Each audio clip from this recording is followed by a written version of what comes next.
Salam sejahtera Malaysia, denyut nadi suara rakyat bergema di channel ini. Jangan lupa tekan butang subscribe, like dan share. Malaysia kita punya, cintai Malaysiaku, kita jaga kita.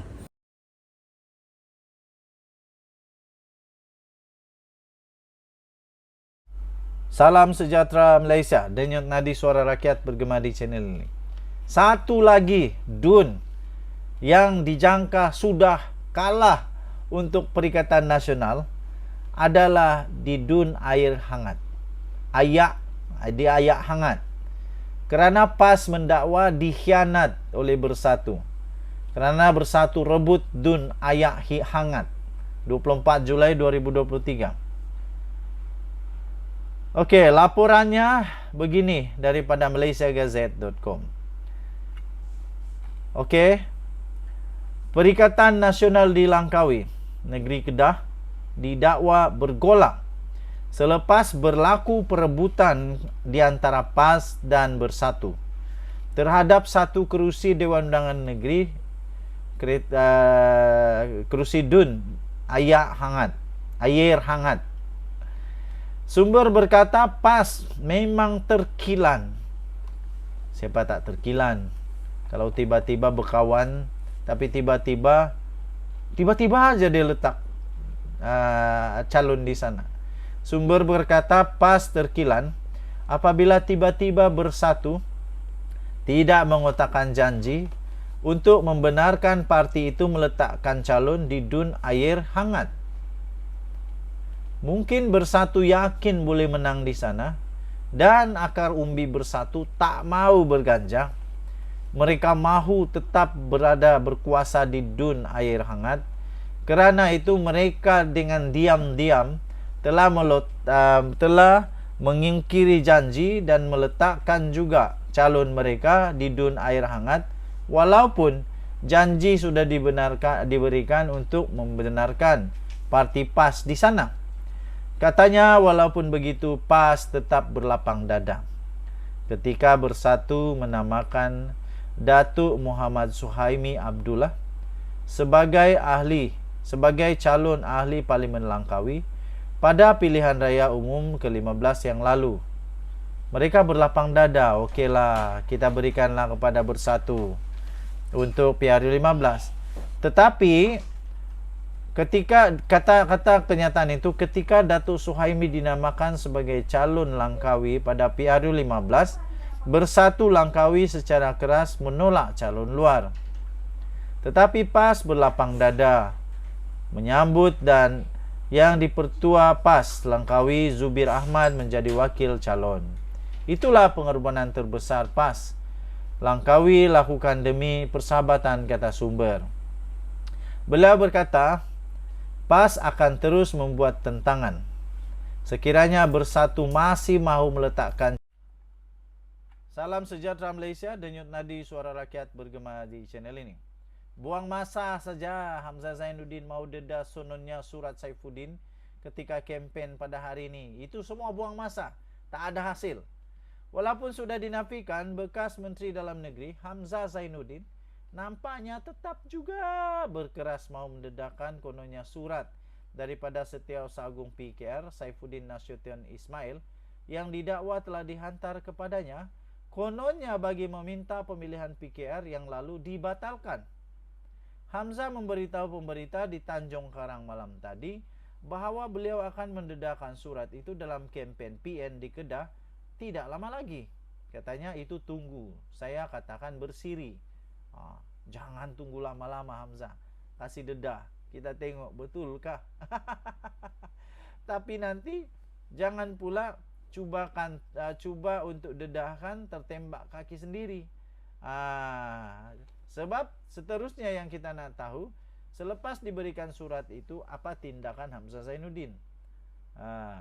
Saya cakap dengan orang Kedah bahawa saya akan turun kembali ke Kedah dan saya akan tunjuk surat yang dia hantar kepada saya, katanya. Lagi, berikutan pendedahan Hamzah Zainuddin itu, bahawa Saifuddin pernah menghantar surat kepadanya untuk meminta agar pemilihan PKR itu dibatalkan. Setiausaha Agung PKR yang kini merupakan Menteri Dalam Negeri segera menafikannya dan menyifatkan dakwaan Hamzah Zainuddin terhadapnya tidak lebih daripada hanya sekadar kenyataan politik semata-mata. Saifuddin berkata jika beliau mahu membatalkan keputusan pemilihan parti tahun lalu itu, beliau boleh melakukannya dalam dua jawapannya kepada Jabatan Pendaftaran Pertubuhan ROS. Apabila badan itu mengeluarkan dua surat tunjuk sebab kepada PKR. Katanya tentunya kerana tidak puas hati dengan jawapan Saifuddin, Hamzah kini memutuskan untuk mendedahkan surat Saifuddin itu. Perlukah Hamzah Zainuddin berbuat demikian? Sekarang adalah waktu kempen PRN. Dan sebarang ucapan atau pendedahan ketika kempen ini seharusnya boleh membantu PN ke arah memperolehi undi. Malangnya tindakan Hamzah Zainuddin yang membuat dakwaan tentang wujudnya surat Saifuddin kepadanya itu langsung tidak membantu PN memperoleh undi tambahan daripada rakyat Kedah. Apa kaitan surat itu dengan PRN dan kepada rakyat Kedah? Kalau dia dedahkan di tempat Saifuddin, di tempat di mana Saifuddin bertanding, mungkin adalah dia punya kesan. Tapi kalau di Kedah, apa kesannya? Buat apa dia dedah di Kedah? Hamzah patut mencari isu lain jika ingin menambahkan undi kepada PN yang kini semakin terjejas berikutan onar daripada Sanusi Madnor yang Menteri Besar Kedah yang didapati telah memperleke raja-raja sehingga didakwa di mahkamah. Selain isu Nadir Bumi yang dijangka lebih banyak tangkapan akan dilakukan oleh pihak berkuasa. Lagi pula isu pemilihan dalam PKR telah selesai. Dan meskipun Saifuddin kalah kepada Rafizi Ramli bagi pemilihan jawatan timbalan presiden, kedua-dua pemimpin berkenaan telah memilih untuk bersatu serta sama-sama bekerja keras untuk kemenangan PH pada PRU15. Pendedahan surat itu pada saya hanya mau menunjukkan bahawa ada pergolakan di dalam Pakatan Harapan, di dalam PKR. Hanya mau tunjukkan bahawa ada pergolakan ataupun ada salah faham di dalam PKR. Tapi tak ada apa-apa kesan penambahbaikan kepada rakyat negeri Kedah. Apa rakyat negeri Kedah boleh dapat dengan isu itu? Disebabkan kesediaan mereka untuk melupakan isu pemilihan tersebut, kedua-duanya sudah saling bekerja keras. Itulah yang sebahagiannya menyumbang kepada kemampuan Pakatan Harapan memenangi 82 kerusi, iaitu paling tinggi berbanding PN dan juga BN. Kini juga Saifuddin dan Rafizi sama-sama adalah anggota Jemaah Menteri dan mereka saling fokus serta melengkapi untuk terus memperkukuh parti dan berkhidmat untuk negara. Maka itu langsung tidak relevan sebenarnya untuk Hamzah Zainuddin bercakap mengenai surat itu.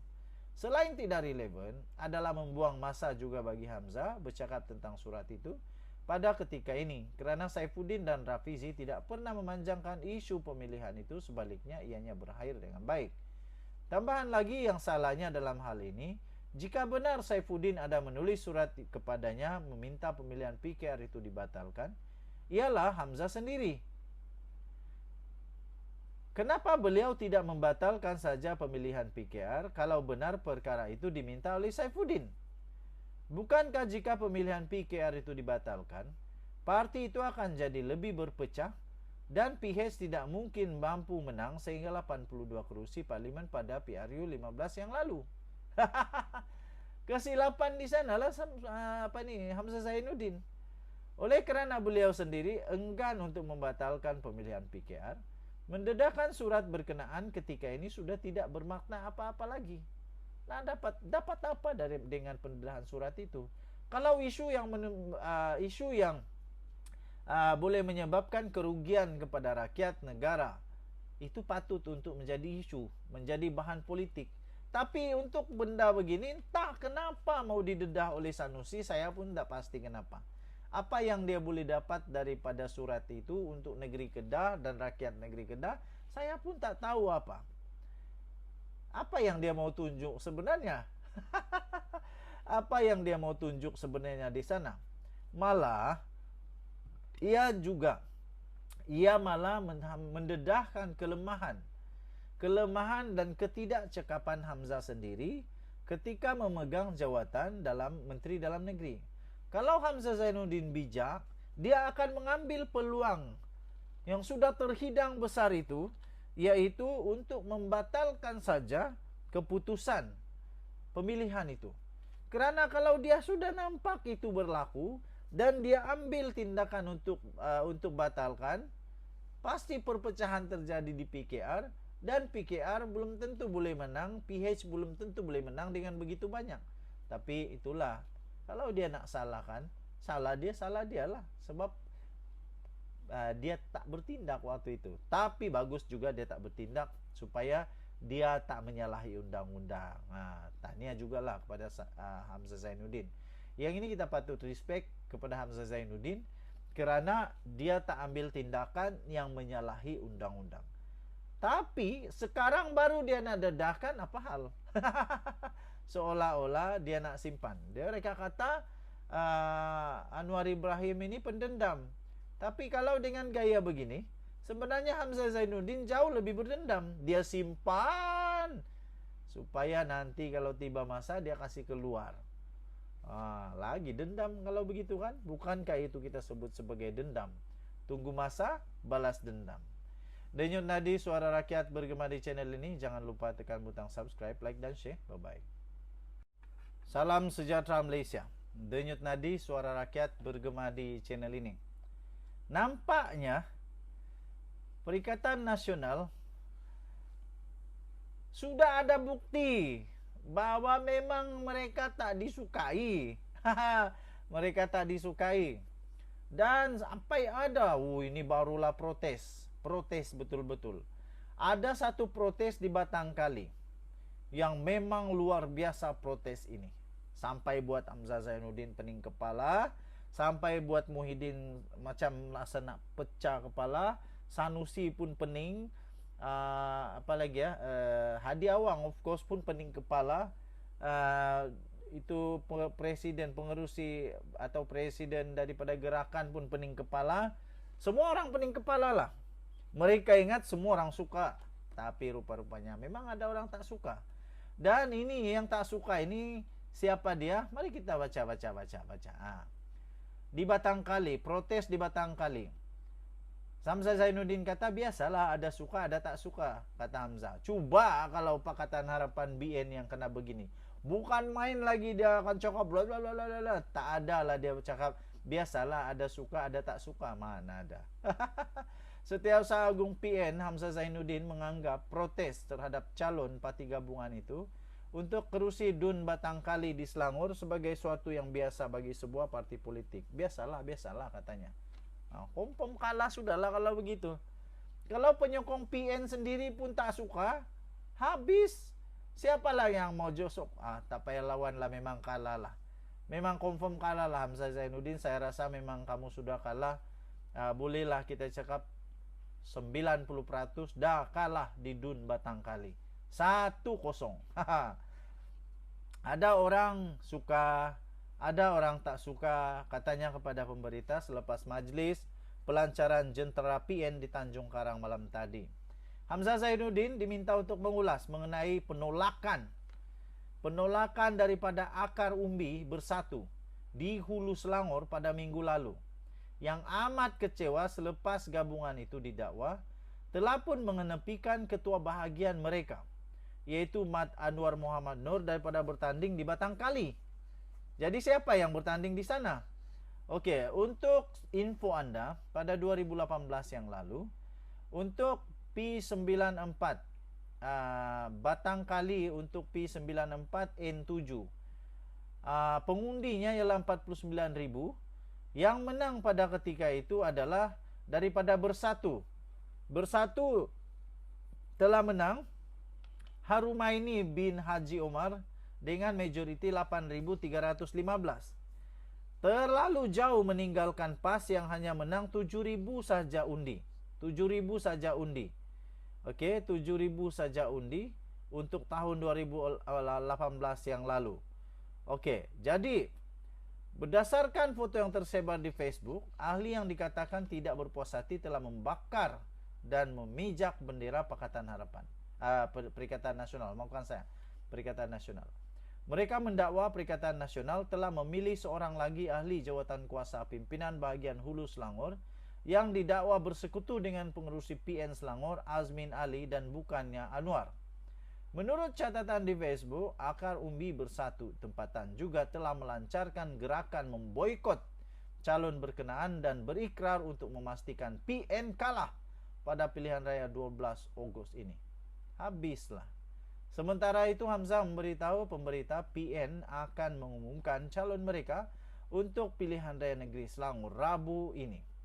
Pengumuman itu akan dibuat semasa acara yang diadakan di Taman Medan, Petaling Jaya pada jam 8 malam nanti. Okey. Belum pasti lagi, belum 100% pasti sebenarnya. Adakah Hamzah Zainuddin akan membuat U-turn? Takut kalah juga, terpaksa nanti ubah pendirian dan akhirnya mencalonkan seperti keinginan Akar Umbi, ataupun mereka tetap mahu juga. Yang pasti, orang-orang di Batang Kali menolak betul-betul calon itu kalau dicalonkan betul-betul, dan mereka akan memastikan PN kalah di Batang Kali. Confirm kalah 1-0. Tahniah diucapkan kepada yang menang. Denyut nadi suara rakyat bergema di channel ini. Bye-bye.